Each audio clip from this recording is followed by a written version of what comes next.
Allah'a şükür yaşıma göre yani idare et. Maşallah maşallah. Bunun şey neredeydi? Diğer çantada mı? Şu.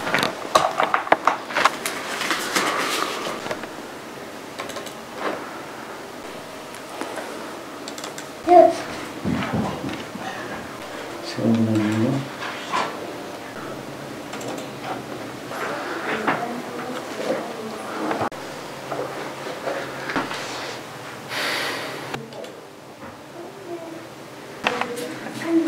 Şöyle birbirlerine süreyim. Teyze baş parmaklarını şöyle yap. Şöyle getir. Şöyle. Serbest bırak, ben çevireceğim. Kaldır. Bir daha. Çevir. Tamam, kaldır burada. Kaldır. Tamam. İşaret tamam.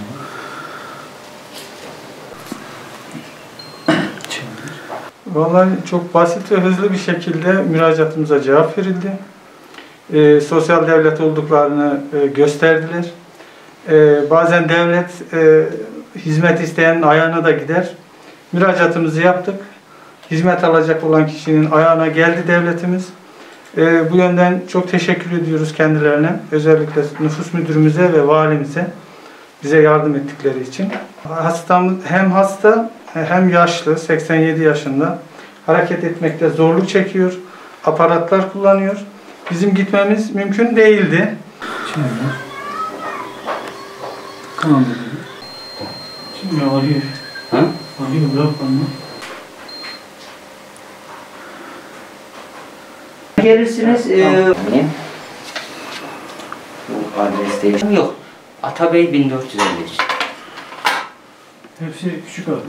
A büyüktü.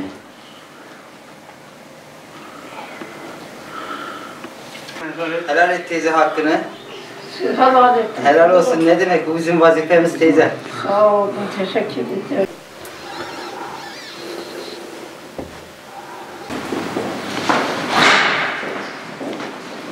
Daha önceden bu konuda yatalak, yaşlı nüfus müdürlüklerine gelemeyecek vatandaşlarımız zaten evde başvurularını alıyorduk. Daha sonra bu sene adresle nüfus hizmetimizle 75 yaş üstü başvuru olmasa dahi tüm vatandaşlarımızın başvurusunu almaya gidiyoruz.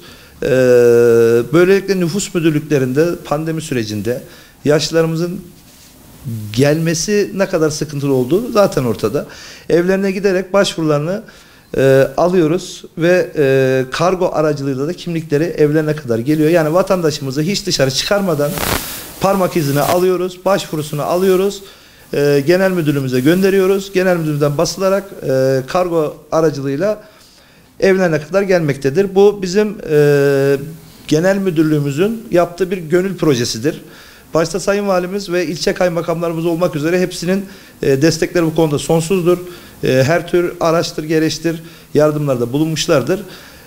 Dediğimiz gibi yani sırf bizim bu hizmetimiz 75 yaş üstü değil, gelemeyecek durumda olan diğer yaşlılarımız, genç olup yatalak olan vatandaşlarımız için yaptığımız bir hizmettir. Şimdi baktığınız zaman aracı olan var, olmayan var. 3-4 katlı binada oturup en üst katta oturanlar ve bunları indirmek, kaldırmak fiziki olarak da sıkıntı getirene, yaşlarımız için de nasıl söylenir, acı çekmesi gibi bir şey oluyor. Bu yüzden bizim genel müdürlüğümüzün en büyük projelerinden biri budur. Adresle nüfus hizmeti gönül projesidir dediğimiz gibi. Örneğin geçen hafta huzur evine gittik. Huzur evindeki 27 tane yaşlımızın kimliği eskiydi. Onları yeniledik. Onların içinde gördüğümüz yatalakları gördüğümüz zaman gerçekten hem hayır duasını alıyoruz hem işlerini hallediyoruz. Bu Türkiye genelinde yapılan bir proje zaten. Sırf Ağrı'ya özgü bir olay değil.